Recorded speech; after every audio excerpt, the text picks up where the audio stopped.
सोचकर आपको बाहर निकाला है, और वो भी उसी टाइम जब रिद्धिमा और उसका लॉयर आपको बेल दिलाने वाले थे। अगर आप रिद्धिमा के हाथ लग जाती तब तो आज कुछ और ही बात होती। पहली बार मीनाक्षी ने अपने सीक्रेट गार्ड की बात को सीरियस होकर सुना था। ये सोचकर तो वो बुरी तरह से डर गई थी। उसने कामिनी की तरफ देखा।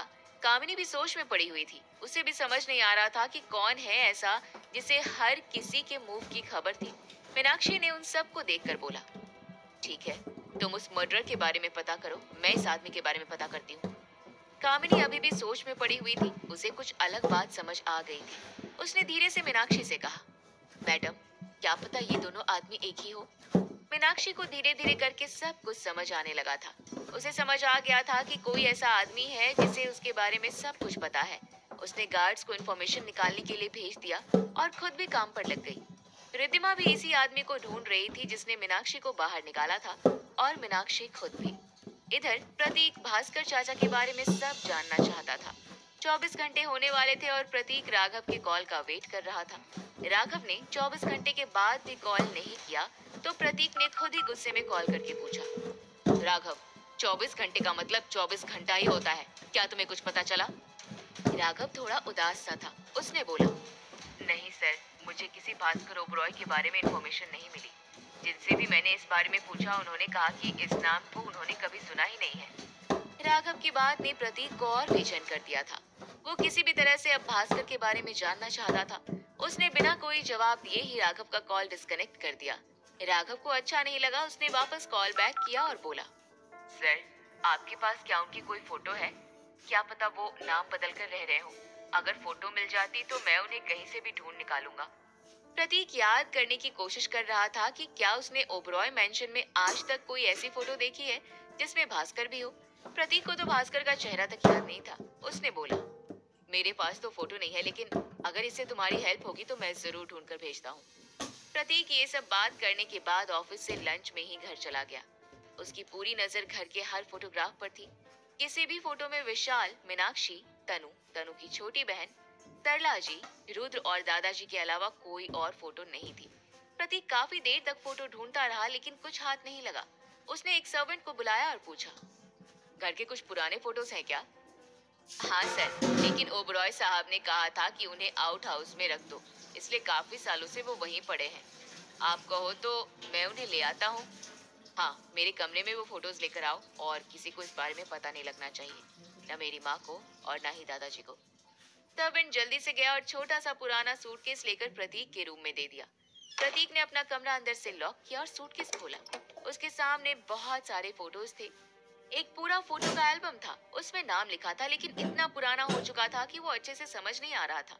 प्रतीक धीरे धीरे सारे फोटोज और एल्बम बाहर निकाल चुका था। उसने एक छोटा सा एल्बम खोला जिसमें एक बच्चे के फोटोज थे। उसके 1 साल से लेकर 10 साल तक के फोटोज थे। उस बच्चे के साथ प्रतीक के दादाजी और दादी की फोटोज थी। कुछ फोटोज में प्रतीक के पापा विशाल ओबरॉय भी थे। प्रतीक समझ गया था कि जरूर से यही भास्कर ओबरॉय है। भास्कर बहुत सुंदर और घुंघराले बालों वाला बच्चा दिख रहा था। प्रतीक बहुत प्यार से उन्हें देख रहा था। उसे ये नहीं समझ आ रहा था कि इतना क्यूट, इतना प्यारा बच्चा वो सब कैसे कर सकता है जो दादाजी ने कहा था।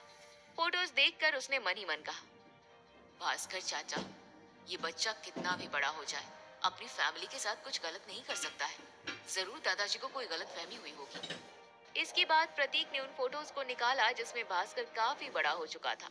उसके साथ पूरी फैमिली की फोटोज थी। एक फोटो में प्रतीक भी भास्कर की गोद में था। उसमें प्रतीक की एज 4-5 साल रही होगी।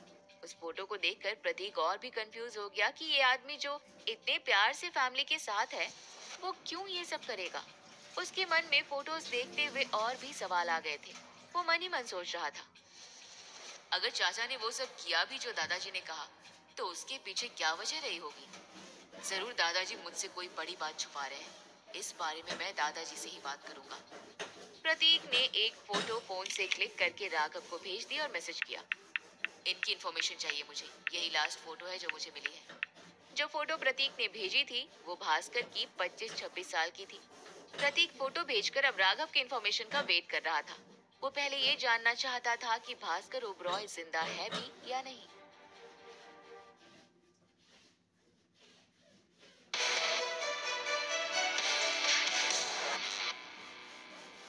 प्रतीक अपनी माँ और दादाजी से भास्कर चाचा के बारे में काफी सवाल जवाब कर चुका था।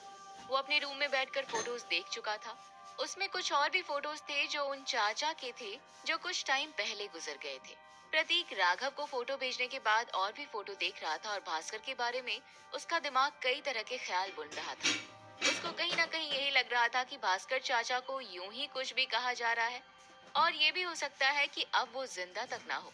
प्रतीक फोटो देखने के बाद एक फोटो हाथ में लेकर अपने दादाजी मिस्टर नारायण ओबरॉय के पास गया और पूछा, दादाजी, यही है ना भास्कर चाचा जिनके बारे में आप मुझे बता रहे थे? भास्कर की फोटो देखकर नारायण ओबरॉय का चेहरा ऐसा हो गया जैसे उन्होंने कोई भूत देख लिया हो। उन्होंने जोर से बोलने की कोशिश की, तुम्हें ये फोटो कहाँ से मिली रुद्र? ये फोटो और भास्कर से जुड़ा कोई भी सामान इस घर में नहीं रह सकता। लेकिन क्यों दादाजी, आप कुछ बता नहीं रहे हैं और ऐसे में मैं कैसे मान लूं कि भास्कर चाचा बुरे इंसान हैं? बचपन में तो हर कोई गलती करता है। आप और माँ कुछ तो पूरी बात बताइए। प्रतीक दादाजी को उलझा रहा था जिसे दादाजी उसे पूरी बात बताएं, लेकिन नारायण ओबरॉय टस से मस नहीं हुए और उन्होंने अपनी आंखें बंद करते हुए बोला, रुद्र, मैं मेरी उम्र हो गई है, अब ज्यादा कुछ याद नहीं रहता। ऐसी कोई बात है ही नहीं। चल जा, तू काम कर और ये फोटो तुझे जहाँ से मिली है वहीं वापस रख देना।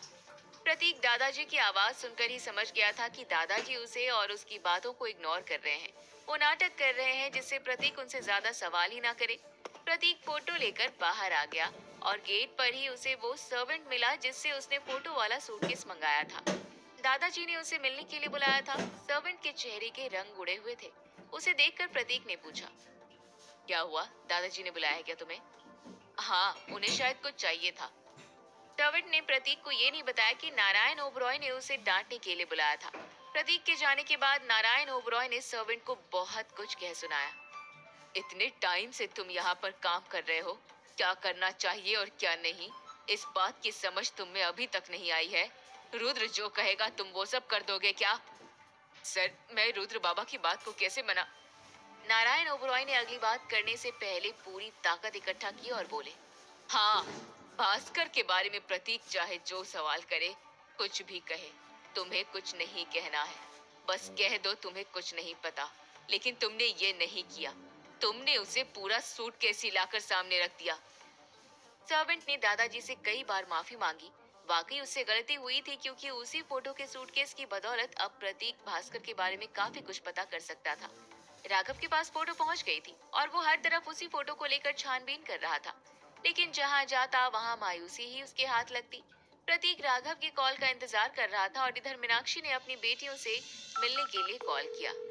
तनु को अपनी माँ के बारे में सुनते ही खुशी हो गई और छोटी बहन महक को लेकर कामिनी के घर पहुंच गई। मीनाक्षी ने दोनों बेटियों को देखते ही गले लगा लिया। वो जो भी आज तक कर रही थी, कहीं ना कहीं उसकी वजह उसकी बेटियां ही थी। वो अपनी बेटियों को एक अच्छी लाइफ देना चाहती थी, लेकिन उसके चक्कर में उसने न जाने कितने बुरे काम कर दिए थे। तनु ने अपनी माँ से कहा, मम्मी, आप अचानक ऐसे जेल से कैसे वापस आ गई? आपकी जमानत हो गई या फिर कुछ और? नहीं बेटा, किसी ने मुझे बाहर निकालने में हेल्प की थी। अब ये कौन है इसी का हमें पता लगाना है। तनु बेटा, मैं तुम्हें एक जिम्मेदारी दे रही हूँ, इस काम को पूरा कर देना। तनु ने महक की तरफ देखा और माँ की बात सुनकर महक ने कहा, हाँ मम्मी, बताइए, हम ट्राई करेंगे। महक तनु से 4-5 साल छोटी थी लेकिन ना समझ बिल्कुल नहीं थी। मीनाक्षी ने उन दोनों को बताया, देखो, तुम दोनों इस वक्त ओबरॉय मेंशन में रह रही हो, तो वहाँ पर क्या हो रहा है, किस बारे में बातें हो रही है, किस इंसान के बारे में बातें हो रही है, वो सब मुझे जानना है। और अगर बीच में कभी भी दादाजी कोई इम्पोर्टेंट बात करे तो उस बारे में मुझे तुरंत बताना, ठीक है? तनु और महक ने अपनी माँ की बात सुनकर तुरंत हाँ कर दी। वो तो अपनी माँ को जेल से बाहर ही देखकर बहुत खुश थी। महक ने प्यार से पूछा, मम्मी, आप हमारे साथ कब चलोगी? और अगर पुलिस आपको लेने आएगी तो हम क्या करेंगे? अब आप प्लीज हमें छोड़कर मत जाना। हाँ बेटा, अब मैं कहीं नहीं जाऊंगी। तुम दोनों बस मेरा काम करते रहना, मैं सब ठीक कर दूंगी। मीनाक्षी अपनी दुश्मनी में ये तक भूल गई थी कि उसने अब अपने घटिया कामों को अंजाम देने के लिए अपनी बेटियों का इस्तेमाल करना शुरू कर दिया था। उसे लग रहा था कि वो अपनी बेटियों के लिए सब कर रही है, लेकिन अब ये सिर्फ उसकी दुश्मनी थी जो वो प्रतीक और नारायण ओबरॉय से पूरा करना चाहती थी। महक और तनु ने थोड़ी देर मीनाक्षी से बात की और उसके बाद मीनाक्षी ने उन्हें ओबरॉय मेंशन भेज दिया। मीनाक्षी को पूरी उम्मीद थी कि तनु जरूर उसे कोई काम की न्यूज देगी। इधर दोनों बहनें जैसे ही घर आई वो दोनों अलग अलग लोगों की बातें ही सुनती रहती। प्रतीक राघव के कॉल का वेट करता हुआ हॉल में ही बैठा हुआ था और उसे देखकर तनु ने बहुत केयर करने के तरीके से पूछा, क्या हुआ रुद्र भैया, सब ठीक है ना? आप बहुत टेंशन में लग रहे हो। तनु कभी भी प्रतीक से इतने अच्छे से बात नहीं करती थी, इसलिए प्रतीक एक पल के लिए शॉक्ड हो गया, लेकिन अगले ही पल बात बदल कर बोला, नहीं नहीं, मैं ठीक हूँ, बस थोड़ा पार्थी को लेकर परेशान हूँ। आजकल काम में इतनी बिजी रहती है कि मुझे टाइम ही नहीं देती। तनु प्रतीक की बात सुनकर समझ गई थी कि वो बस बातें बना रहा है, इसलिए वो हंसने लगी। तनु आगे कुछ कहती उसके पहले ही प्रतीक के पास राघव का कॉल आ गया। प्रतीक भास्कर के बारे में जानने के लिए इतना ज्यादा एक्साइटेड था कि उसने कॉल उठाते ही कहा, भास्कर चाचा के बारे में कुछ पता चला? ये पूछते ही वो तनु से थोड़ा दूर चला गया, लेकिन तब तक तनु ने भास्कर नाम सुन लिया था। इस नाम को वो पहले भी सुन चुकी थी, इसलिए उसने तुरंत अपनी मम्मी को कॉल किया और सब कुछ बता दिया। मम्मी, रुद्र भैया किसी भास्कर चाचा के बारे में कुछ पता कर रहे हैं। मेरे सामने किसी का कॉल आया और उन्होंने भास्कर का नाम लिया और मुझसे दूर चले गए। भास्कर का नाम सुनते ही मीनाक्षी जहाँ खड़ी थी वहां से कुछ इंच पीछे हट गई, जैसे उसने किसी ऐसे आदमी का नाम सुन लिया हो जिसका नाम नहीं सुनना चाहिए। भास्कर ही कह रही हो ना तुम? और रुद्र उसे भास्कर चाचा कह रहा था? हाँ मम्मी। तो तुमने उसकी बात सुनी कि वो क्या कह रहा था? नहीं, छुपकर सुनती तो उन्हें मेरे ऊपर शक हो जाता। तनु की बात पर मीनाक्षी को थोड़ा गुस्सा आया, लेकिन उसने फिर भी नहीं बोला और फोन रख दिया। उसके दिमाग में अब बस एक ही नाम गूंज रहा था, भास्कर चाचा, भास्कर चाचा। उसे यकीन नहीं हो रहा था कि ओबरॉय मेंशन में अचानक ये भास्कर का नाम क्यों गूंजने लगा था। उसने मन ही मन बोला, भास्कर जिंदा भी है या मर गया? मेरे हिसाब से तो मर ही चुका होगा, फिर अचानक उसके बारे में क्यों बातें हो रही है? अच्छा तो यही होता कि ऐसा कमीना इंसान मर ही गया हो। मीनाक्षी दिल से भास्कर की मौत ही चाहती थी। उसने इससे ज्यादा कुछ नहीं सोचा और अपने उस आदमी को ढूंढने में लग गई जिसने उसे बाहर आने में हेल्प की थी। इधर मीनाक्षी ने कुछ गार्ड्स और कामिनी को भी उस आदमी को ढूंढने में लगा दिया था। कामिनी ने सबसे पहले उस पुलिस वाले को पकड़ा और उससे सवाल जवाब किया। पुलिस वाला पहले तो कामिनी से बात करने में बहुत आनाकानी कर रहा था, लेकिन फिर कामिनी ने उसे ऐसी धमकी दी कि उसकी बोलती ही बंद हो गई। सुन, अगर तूने मेरी बात नहीं मानी तो तेरी हरकतों के बारे में जेलर को बता दूंगी। तेरी सरकारी नौकरी तो जाएगी ही, और जो तू रोज रोज घूसखोरी करता है ना, वो भी जिंदगी भर के लिए बंद हो जाएगी। नाम बता उसका, नहीं तो तेरी नौकरी खा जाऊंगी। कामिनी ने जानबूझकर इतने हार्श शब्द बोले थे जिससे पुलिस वाला सारा सच उगल दे। कामिनी उससे मिलने अकेले भी नहीं आई थी, उसने साथ में दो बड़े गार्ड्स रखे हुए थे जिससे पुलिस वाला आसानी से कोई एक्शन न ले सके। कामिनी की बात सुनकर पुलिस वाले ने थोड़ा डरते हुए बोला, देखो, मैंने उसका चेहरा तो नहीं देखा था, लेकिन उसकी आवाज सुनी थी और उसके गर्दन के पास एक अजीब सा निशान था, जैसे बचपन में जल गया हो। उसकी आवाज भी ऐसी थी जैसे वो बदलकर बोल रहा हो। वो उसकी ओरिजिनल आवाज नहीं थी। इसके अलावा कोई और बात जो तुम्हें याद हो? पुलिस वाला सोच में पड़ गया और बोला, हाँ, वैसे तो उसने अपना चेहरा ढक रखा था, लेकिन उसके हाथ में एक वर्ड लिखा हुआ था, भास्कर। इसके अलावा तो मैंने कुछ नहीं देखा, शायद भास्कर उसका ही नाम हो। कामिनी ने ये सब पता करके तुरंत मीनाक्षी को कॉल किया और बोली, पुलिस वाले ने बताया है कि एक आदमी जिसके गर्दन पर जला हुआ निशान था और जिसके हाथ में एक भास्कर नाम लिखा हुआ था, उसने उसे ऐसा करने के लिए कहा था। इसके अलावा उसने काफी पैसे पुलिस वाले को दिए थे और कुछ नहीं बताया उसने। कामिनी की बात ने जैसे मीनाक्षी को अंदर तक हिला कर रख दिया था। उसे ये नहीं समझ आ रहा था कि अचानक से भास्कर कैसे जिंदा हो गया। इतने सालों से तो उसका कोई अता पता नहीं था, और उसने क्यों मीनाक्षी को जेल से बाहर निकाला था। वो एकदम से भास्कर से डर गई थी, क्योंकि भास्कर उससे भी 10 कदम आगे सोचने वाला आदमी था।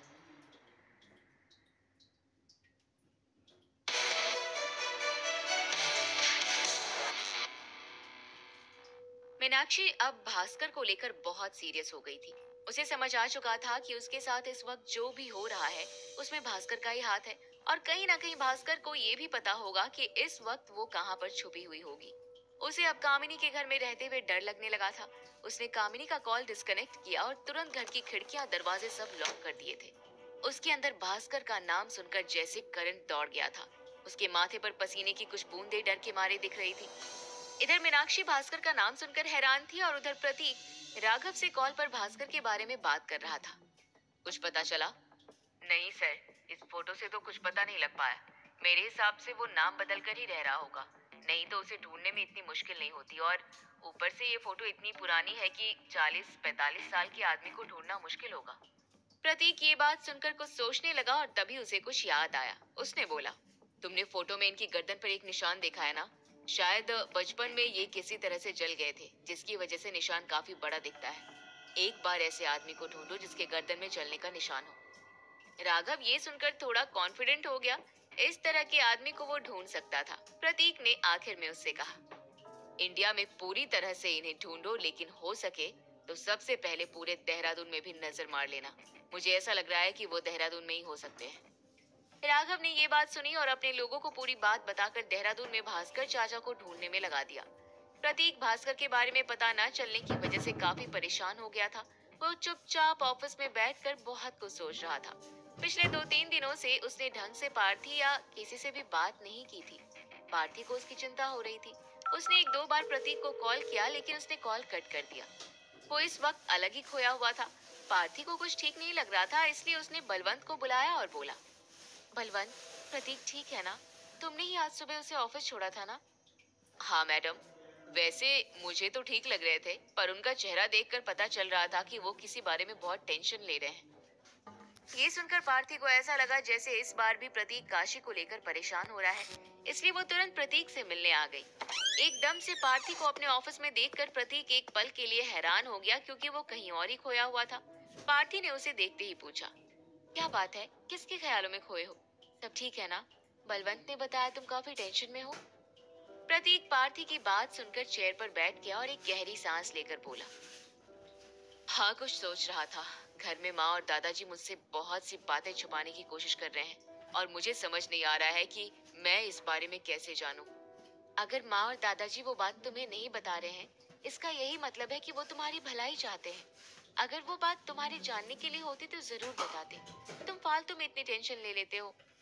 प्रतीक पार्थी की बात सुनकर थोड़ा चिढ़ गया, क्योंकि जिस बात को जानने के लिए उसने दिन रात एक कर दिया था, उसे लेकर पार्थी बहुत कैजुअल बात कर रही थी। प्रतीक ने उसको इग्नोर किया। अच्छा, अभी तुम वापस जाओ, मुझे कुछ जरूरी काम पूरा करना है, मैं बाद में तुमसे बात करता हूँ। लेकिन प्रतीक बात क्या है, कुछ बताओ तो अच्छे से। तुम्हारे जानने की लायक बात होगी तो बता दूंगा, प्लीज अभी मुझे अकेला छोड़ दो। पार्थी ने प्रतीक के गुस्से को देखा था, लेकिन इस तरह से उसको बात करते उसने कभी नहीं देखा था। उसे प्रतीक का ऐसा बिहेवियर अच्छा नहीं लगा। उसने कुछ नहीं कहा और चुपचाप अपने ऑफिस आ गई। वो जानना चाहती थी कि ऐसी क्या बात है जिसे लेकर प्रतीक ने उसके साथ इस तरह से बात की। कभी कभी उसे लग रहा था कि कहीं काशी ही वजह ना हो। काशी के बारे में सोचते हुए मन ही मन वो बोली, इस काशी ने मेरी जिंदगी में आग लगा कर रख दी है। इसे तो मैं देख लूंगी। बीमारी का बहाना बना बनाकर इसने प्रतीक का दिमाग खराब कर दिया है। काशी का नाम सुनते ही पार्थी बुरी तरह से चिढ़ जाती थी और आजकल उसे ऐसा लग रहा था कि प्रतीक उसकी बीमारी की वजह से काशी पर ज्यादा ध्यान दे रहा है। पार्थी अब किसी तरह से काशी और प्रतीक को दूरी रखना चाहती थी, लेकिन काशी भी कम नहीं थी। मौका मिलते ही प्रतीक से मिलने चली जाती। इधर प्रतीक ऑफिस में भास्कर के बारे में सोच ही रहा था और तभी एकदम से उसके पास ओबरॉय मेंशन से कॉल आ गया। सर, सरला मैडम मिल नहीं रही है। मिल नहीं रही है मतलब? कहीं बाहर गई होंगी। देखो, मुझे क्यों कॉल कर रहे हो? सर्वेंट ये सुनकर 2 पल के लिए शांत रहा और फिर बोला, सर, हम सब मिलकर सरला मैडम को पिछले 2-3 घंटे से ढूंढ रहे हैं। आपके ऑफिस जाने के बाद से ही वो घर में नहीं है। हमने हर जगह उन्हें देख लिया है। उनका फोन भी आउट ऑफ नेटवर्क आ रहा है। ये सुनकर प्रतीक कंफ्यूज हो गया। उसे समझ नहीं आ रहा था कि उसकी माँ अचानक कहाँ चली गई। सुबह आते हुए तो उसने अपनी माँ से बात की थी। उसे पहले लगा कि शायद सरला जी कहीं गई होंगी, इसलिए उसने तुरंत बलवंत से बात की। बलवंत, जल्दी से मेरे ऑफिस आओ। बलवंत बिना देरी किए ओबरॉय एम्पायर पहुंच चुका था। प्रतीक चिंता में इधर से उधर चल रहा था। उसे ऐसे देखकर बलवंत परेशान हो गया। उसने एकदम से पूछा, सर, सब ठीक है ना? आप बहुत परेशान दिख रहे हैं। हाँ, मुझे ये जानना है कि तुम सुबह माँ को लेकर कहीं गए थे क्या? बलवंत ने बिना देरी किए ही कहा, नहीं सर, मैं आपको लेकर सीधे ऑफिस आ गया था। उसके बाद बस बत्रा कंपनी गया था। मैंने आपकी माँ को ना तो देखा ना ही उनसे बात की। सब ठीक है ना? प्रतीक बलवंत का जवाब सुनकर डर गया। उसने कोई जवाब नहीं दिया और तुरंत ऑफिस से बाहर चला गया। बलवंत उसके पीछे पीछे भागते हुए गया। पूरा ऑफिस रुद्र ओबरॉय को पागलों की तरह भागते हुए देख रहा था। अपने बॉस को इस तरह से वो पहली बार देख रहे थे। प्रतीक को इस बात की चिंता नहीं थी कि अपने ऑफिस में वो इस तरह से दौड़ रहा था। प्रतीक को न जाने किस बात पर ऐसा लगा कि अब उसे देर नहीं करनी चाहिए। बलवंत को उसने आगे से ही चिल्लाकर कहा, बलवंत जल्दी से कार स्टार्ट करो। कार में बैठते ही प्रतीक ने अपनी थंडरस्टॉर्म गैंग को रेडी होने के लिए कह दिया था। प्रतीक की ऐसी हालत देखकर बलवंत अब बेचैन हो रहा था। उसने हिम्मत करके पूछा, सर क्या हुआ है, कुछ बताइए तो सही। बलवंत, मेरी माँ बहुत बड़े खतरे में है, हमें जल्द से जल्द उन्हें ढूंढना पड़ेगा। बलवंत को कुछ समझ नहीं आया, लेकिन फिर भी सरला जी का खतरे में होना उसके जानने के लिए काफी था। वो अब वैसा ही करते जा रहा था जैसा प्रतीक कह रहा था। प्रतीक दुनिया में हर चीज को हैंडल कर सकता था, लेकिन अपनी माँ को लेकर वो बहुत इमोशनल था। सरला जी पर जैसे ही कोई बात आती तो वो पूरी दुनिया को भूल जाता था। बचपन से आज तक सरला जी ने अपनी जिंदगी प्रतीक पर ही तो न्यौछावर कर दी थी। प्रतीक अपनी माँ को कुछ नहीं होने दे सकता था। वो मन ही मन बस अपनी माँ की सेफ्टी के बारे में सोच रहा था। इधर दूसरी तरफ सरला जी बेहोशी की हालत में एक कुर्सी से बंधी हुई थी। उनकी पूरी बॉडी को ही जैसे बांध दिया गया हो। उनके चेहरे पर थोड़े थोड़े चोट के निशान थे, जिसे देखकर लग रहा था कि वो किसी चीज से टकराई थी जिससे वो चोट लग गई थी। किसी ने सरला जी के चेहरे पर एक साथ बाल्टी भरकर पानी फेंका, जिससे सरला जी को हल्का सा होश आया। उनकी आंखें खुलते देखकर एक आदमी जोर से चिल्लाया, सर इनको होश आ गया है, क्या करना है अब इनका? कुछ नहीं, अब इनका जो करना है मैं करूंगा, तुम लोग यहाँ से चले जाओ। ये भारी सी जानी पहचानी आवाज सरला के कान में पड़ी। ये आवाज सुनकर सरला ने अपनी आंखें खोली। उसे बहुत ज्यादा दर्द हो रहा था और होश में आते ही उसने अपने आप को उस कुर्सी से अलग करने की कोशिश की। उसने थोड़ा गुस्से में चिल्लाते हुए कहा, मुझे क्यों बांध रखा है? कौन हो तुम? सामने आओ। जिस आदमी की आवाज सरला ने सुनी थी वो इस वक्त सरला के सामने ही था, लेकिन अंधेरे में खड़ा था। सिर्फ एक बल्ब सरला के सर के ऊपर जल रहा था, जिससे सरला का चेहरा तो साफ दिख रहा था, लेकिन उस आदमी का चेहरा नजर नहीं आ रहा था। सरला की बात सुनकर भी उस आदमी ने कुछ नहीं कहा। वो धीरे धीरे करके सरला के पास जा रहा था, जिससे सरला को थोड़ा सा डर लग रहा था। उन्होंने फिर भी हिम्मत करके आगे कहा, तुम ये जो कर रहे हो ये सही नहीं है। मेरे बेटे को अगर मेरी किडनैपिंग के बारे में पता चला तो वो तुम्हें जिंदा नहीं छोड़ेगा। तुमने अपनी जिंदगी की सबसे बड़ी गलती कर दी है। सरला उस आदमी को उकसाने की कोशिश कर रही थी जिससे वो कोई गलती कर दे, लेकिन वो उसी स्पीड से आगे बढ़ रहा था। सरला की सांसें डर के मारे बढ़ रही थी। सरला को वैसे भी ब्लड प्रेशर की बीमारी थी, जो इस वक्त और बढ़ गई थी। स्ट्रेस बढ़ने की वजह से वो और हाँफ रही थी। धीरे धीरे करके वो आदमी सरला के काफी पास आ चुका था और बल्ब की रोशनी से उसका चेहरा दिखना शुरू हो गया था। सरला अपनी आंखों को बिना झपकाए उसकी तरफ देख रही थी। सबसे पहले उसका ध्यान उसकी गर्दन पर गया। गर्दन का जला हुआ निशान देखकर उसने गहरी सांस ली। अब उस आदमी का चेहरा पूरी तरह से सरला के सामने था और सरला की सांसें बहुत तेजी से चल रही थी। उसका चेहरा देखते ही हैरान होकर सरला फिर से बेहोश हो गई। उसे बेहोश देखकर उस आदमी ने भारी सी आवाज में बोला, अरे तुम तो मेरे कुछ करने से पहले ही बेहोश हो गई मेरी प्यारी सरला।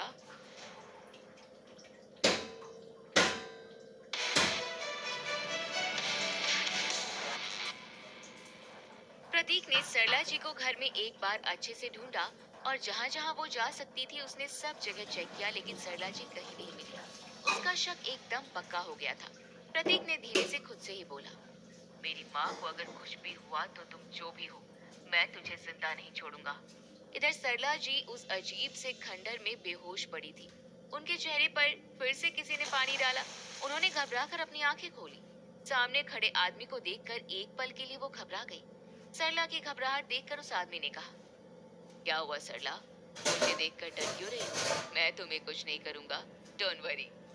सरला ने उसे देखकर नजर दूसरी तरफ घुमा ली और बोली, तुमने ये बहुत गलत किया है, तुम्हें ऐसा नहीं करना था भास्कर। सरला के सामने जो आदमी खड़ा था वो कोई और नहीं बल्कि खुद भास्कर था। सरला की नजर दूसरी तरफ देखकर भास्कर ने उसका चेहरा पकड़ा और अपनी तरफ कर लिया। उसकी आंखों में आंखें डालकर उसने कहा, सरला मुझसे नजरें मत फेरो, मेरी तरफ देखो। देखो और जानो कि तुम लोगों की वजह से मैं आज क्या बन गया हूँ। तुम ही मेरे ऐसा बनने की वजह, और दूसरा मेरा बाप नारायण ओबरॉय। उसके बाद नंबर आता है मेरे बड़े भाई विशाल का, लेकिन अफसोस कि वो तो अब रहा ही नहीं। सैड। सरला विशाल का नाम सुनकर थोड़ी सी उदास हो गई। भले ही विशाल ने उसके साथ बहुत बुरा किया, लेकिन विशाल उसका पति था। उसकी मौत ने सरला को तोड़ कर रख दिया था। सरला जी कुछ देखकर चुपचाप भास्कर को देखती रही और कुछ नहीं बोली। उनकी चुप्पी देखकर भास्कर ने कहा, सरला, तुम्हें याद है तुमने मुझे कितना बड़ा धोखा दिया था? तुमने, तुम्हारे पति ने मेरे साथ विश्वासघात किया था। उस धोखे का बदला अब मैं पूरा करूंगा। वो बदला मैं तुम्हारे बेटे रुद्र को खत्म करके लूंगा। प्रतीक का नाम भास्कर के मुंह से सुनकर सरला एकदम चौंक गई। वो कुछ भी सह सकती थी, लेकिन प्रतीक के लिए कुछ भी बुरा नहीं। उसने धीरे से कहा, भास्कर, तुम्हें मेरे साथ जो करना है वो कर सकते हो, लेकिन मेरे बेटे को इस सब के बीच में मत घसीटो। उसने तुम्हारा कुछ नहीं बिगाड़ा है। मेरे साथ तुम्हें जो करना है तुम कर लो, उसे बीच में मत लाओ। सरला की बात सुनकर भास्कर समझ गया था कि उसे अपनी जान से भी ज्यादा प्रतीक प्यारा है। वो ये समझते ही जोर जोर से हंसने लगा। उसकी हंसी से सरला डर गई। भास्कर का चेहरा, उसकी बॉडी और उसकी आंखें बहुत अजीब थी। वो 25-26 साल की उम्र से ही कुछ अजीब सा हो गया था। उसे देखकर अक्सर लोग डर जाते थे। वो कुछ अजीब सी बातें करता। वो सबके सामने कहता था, मुझे इस दुनिया का सबसे पावरफुल इंसान बनना है। ये बात सुनकर सब लोग उस पर हंसते थे कि वो मजाक में ये सब कह रहा है, लेकिन किसी ने नहीं सोचा था कि उसकी जिंदगी का मकसद ही यही था, पावरफुल इंसान बनना। सरला की बात सुनकर भास्कर उसके पास गया और बोला, तुम्हारे बेटे को नहीं मारूंगा तो ओबरॉय एम्पायर का मालिक कैसे बनूंगा? वो कंपनी मेरी है। मेरे दोनों भाइयों के जाने के बाद उस पर सबसे पहले मेरा हक है। तुम्हारा हक तो तुम खो चुके हो भास्कर। वैसे भी मेरे बेटे को पैसों का कोई लालच नहीं है, लेकिन फिर भी तुम्हारी हरकतें देखकर वो तुम्हें फूटी कौड़ी नहीं देगा। सरला! भास्कर ये सुनकर बहुत जोर से चिल्लाया। उसकी चीख सुनकर वहां मौजूद बाकी लोग भी डर गए थे। सरला ने डर के मारे अपनी आंखें बंद कर ली थी। इधर भास्कर सरला को बुरी तरह से परेशान कर रहा था और उधर प्रतीक सरला जी के बारे में जानने में लगा हुआ था। वो घर पर ही था और राघव अपनी गैंग बलवंत सब से बात करके कुछ भी पता लगा लेना चाहता था। वो सोफे पर बैठे बैठे बस अपना दिमाग घुमा रहा था कि भास्कर उसे कहाँ पर लेकर जा सकता था। वो सोच में ही डूबा हुआ था और तभी उसके पास राघव का कॉल आया। राघव उससे कहता है, सर, मैं आपकी बताई हुई फोटो को लेकर काफी सर्च कर रहा था। मुझे वो इंसान तो नहीं मिला, लेकिन उसे ढूंढते हुए मैं सेंट्रल जेल भी गया था, जहाँ जाकर मुझे मालूम चला है कि मीनाक्षी जेल से भाग गई है और जिसने उसकी भागने में हेल्प की है उसका हुलिया आपके बताए हुए आदमी जैसा ही है। राघव की बात ने प्रतीक को और भी श्योर कर दिया था। उसने तुरंत पूछा, मीनाक्षी का कुछ पता चला? वो कहाँ है? और उस आदमी के बारे में कुछ और जानकारी? नहीं सर, अभी तक मुझे इतना ही पता चल पाया है और जहाँ तक मुझे लगता है ये दोनों लोग इस वक्त देहरादून में ही होने चाहिए। एक बार आप वहाँ चेक कीजिए, मैं तब तक मुंबई में पता करता हूँ। राघव की बात ने प्रतीक को कॉन्फिडेंस दे दिया था। थंडरस्टॉर्म गैंग में होने की वजह से देहरादून का वो चप्पा चप्पा जानता था और यहाँ पर भास्कर भी जाता, प्रतीक उसे ढूंढ निकालता। लेकिन प्रतीक के मन में मीनाक्षी को लेकर भी बहुत सारे शक पैदा हो रहे थे। उसे डर था कि कहीं मीनाक्षी भास्कर के साथ मिलकर तो ये सब नहीं करा रही। उन दोनों में से कोई भी सरला को किडनैप कर सकता था। प्रतीक अब उन दोनों को ढूंढने में लगा हुआ था और इधर भास्कर बात बात पर सरला को यही जता रहा था कि वो सरला के बेटे को चैन से नहीं रहने देगा। सरला काफी देर तक भास्कर की बकवास सुनती रही और फिर गुस्से में बोली, तुम चाहते क्या हो भास्कर? और इतने सालों बाद इस तरह से लौटने का क्या मतलब है? पूरा ओबरॉय खानदान तुम्हें भूल चुका है और कोई भी अब तुम्हें एक्सेप्ट नहीं करेगा। विशाल जिंदा रहे या मर जाए, इससे भी तुम्हें कोई एक्सेप्ट नहीं करेगा। बताओ क्या चाहते हो? वाह, यही तो तुम्हारा अंदाज मुझे पसंद है सरला। तुम कितनी सीधी सीधी बात करती हो, लेकिन मैं इतना सीधा नहीं हूँ ना कि तुम मुझसे कुछ पूछो और मैं तुरंत तुम्हें जवाब दे दूँ। तुम्हें वो सब यही अभी भुगतना पड़ेगा जो दर्द तुमने मुझे पूरी जिंदगी दिया। सरला को कुछ समझ नहीं आया। वो तो भास्कर का नाम एक तरह से भूल गई थी। आज प्रतीक अगर इस बारे में बात नहीं करता तो उसे तो भास्कर याद तक नहीं था। सरला को ये जरूर याद आ गया कि भास्कर अपना छोटा से छोटा बदला तक नहीं भूलता था। भास्कर की इन्हीं खराब हरकतों से नारायण ओबरॉय परेशान हो गए थे। भास्कर इस वक्त सरला के सामने ऐसे खड़ा था जैसे सरला ने बहुत बड़ी गलती की हो और भास्कर उसे सजा देने आया हो। भास्कर की आंखों में सरला के लिए बहुत ही मिक्स इमोशन थे। वो कभी गुस्से में सरला को देखता और कभी बहुत नफरत। इतनी नफरत सरला ने खुद के लिए किसी की आंखों में नहीं देखी थी।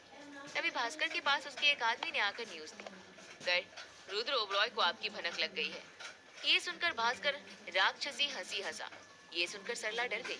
उसका डर देखकर भास्कर ने उसे डराते हुए उसके पास गया और बोला, मेरी प्यारी सरला, तुम्हारा रुद्र मेरे हाथों मरने खुद ही आ रहा है। अभी तो वो जानता भी नहीं होगा कि तुम मेरे चंगुल में हो, फिर भी वो मौत के दरवाजे पर आ रहा है। उसे मारूंगा और फिर पूरा ओबरॉय खानदान तुम्हारी आंखों के सामने जलाकर राख कर दूंगा। नहीं भास्कर, ये सब मत करो। तुम उसी ओबरॉय खानदान के हो। अपने परिवार के बारे में ऐसा नहीं कहते। मेरे बेटे को कुछ मत करना, मैं तुम्हारे आगे हाथ जोड़ती हूँ। सरला की बात सुनकर भास्कर हल्के से गंदी स्माइल दी और गंदी सी नजर से सरला की तरफ देखकर बोला, तुम्हारे हाथ जोड़ने से काम नहीं चलेगा। तुम्हें मेरे लिए कुछ ऐसा करना होगा जिससे मैं ऐसा करने से रुक जाऊं। बताओ, करोगी? भास्कर जानबूझकर सरला को उकसा रहा था जिससे वो गुस्सा होकर कुछ ऐसा बोल दे कि वो रिएक्ट करे, और ऐसा ही हुआ। सरला बहुत ज्यादा गुस्सा हो गई और उसने चिल्लाकर कहा, भास्कर, अपनी और मेरी उम्र का तो लिहाज कर लिया करो। अपनी भाभी से बात कर रहे हो। भाभी से किस तरह से बात करते हैं इस उम्र तक सीख नहीं पाए। शायद इसी लायक थे तुम, तभी तुम्हें बाबा ने घर और प्रॉपर्टी से बेदखल कर दिया था। सरला की इस बात ने भास्कर को इतना गुस्सा दिला दिया था कि वो खुद को रोक ही नहीं पाया और सरला के पास जाकर उसे जोर का थप्पड़ लगा दिया। सरला को इस थप्पड़ की उम्मीद नहीं थी। वो बड़ी बड़ी आंखों से भास्कर को देख रही थी। उसकी आंखों में दुख से ज्यादा गुस्से के आंसू भरे हुए थे। भास्कर, तुम हमेशा से यही जानना चाहते थे ना कि मैंने तुम्हारी जगह विशाल को क्यों चुना। ये सवाल हमेशा तुमने मुझसे किया, लेकिन तब इसका जवाब मैं खुद नहीं जानती थी। लेकिन आज मैं तुम्हें सच बताती हूँ। तुम्हें मैंने इसलिए नहीं चुना क्योंकि तुम्हें बात करने तक की तमीज नहीं है। जिससे प्यार करते हैं उस पर हाथ नहीं उठाते। तुमने तो हमेशा यही किया। जो भी तुम्हारे करीब रहा तुमने उसे ही बर्बाद करने की साजिश रची। ऐसे आदमी के साथ ऐसा ही होना था। अच्छा हुआ जो तुम्हें मैंने नहीं चुना। ओह, तो उस विशाल को तुम अच्छा कह रही हो जिसने तुम्हें और तुम्हारे बच्चे को धक्के देकर घर से बाहर निकाल दिया था। भास्कर की बात सुनकर सरला को वो दिन याद आ गया जिस दिन सच में ऐसा हुआ था। उस दिन को वो सालों से भूलना चाहती थी, लेकिन कभी ना कभी उसका सामना उसे करना ही पड़ता था। उस दिन को उसने एक कड़वे घूंट की तरह पी लिया और बोली, हाँ, मैं उसे तुम्हारे मुकाबले से तो अच्छा ही कहूंगी। उसने बदतमीजी कभी नहीं की। अपने लोगों से कैसे बात करनी है उसे अच्छे से आता था। तुम्हारी तरह घटिया आदमी नहीं था वो। मुझे दुख है इस बात का कि तुम ओबरॉय फैमिली का एक हिस्सा हो और इसे मैं झुठला नहीं सकती। सरला ने आज सारा सच भास्कर के सामने दूध का दूध और पानी का पानी कर दिया। इन बातों ने भास्कर को अंदर तक हिलाकर रख दिया था। उसकी आंखें देखकर लग रहा था जैसे उसके मन में नफरत और बढ़ती जा रही है। वो अब सरला को सिर्फ एक दुश्मन की नजर से देख रहा था। सरला उसकी नफरत भरी आंखों से डर रही थी। वो बस भगवान से यही मना रही थी कि किसी तरह से प्रतीक के ऊपर कोई आंच ना आए। वो सब कुछ सह सकती थी, लेकिन प्रतीक का दुख नहीं देख सकती थी।